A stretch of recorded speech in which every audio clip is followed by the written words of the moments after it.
Indeks kualitas udara Jabodetabek yang buruk mendapat perhatian dari pemerintah. Bahkan polusi udara juga membuat Presiden Joko Widodo batuk selama beberapa hari.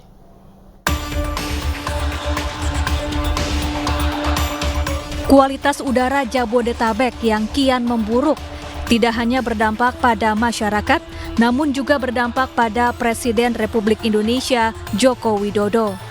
Bahkan Presiden sampai menggelar rapat terbatas yang secara khusus membahas masalah polusi udara di Jabodetabek. Dalam rapat terbatas di Istana Merdeka, Presiden mengungkapkan indeks kualitas udara di Jabodetabek memburuk karena kemarau panjang dan peningkatan konsentrasi polutan tinggi. Jokowi pun mendorong agar ada solusi konkret untuk mengatasi masalah polusi udara di ibu kota. Diperlukan, kita harus berani mendorong banyak kantor melaksanakan hybrid working, work from office, work from home.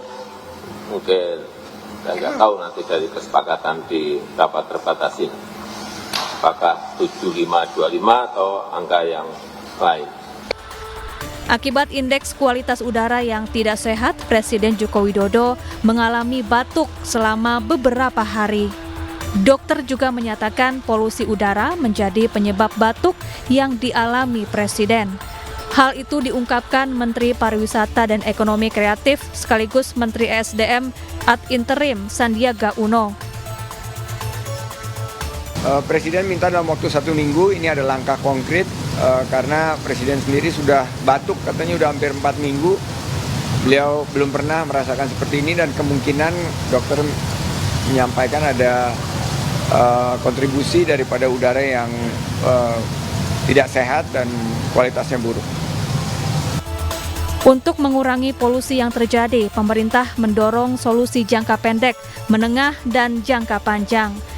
Di antaranya mengurangi polusi dari emisi kendaraan dan menerapkan work from home bagi perkantoran di wilayah Jakarta.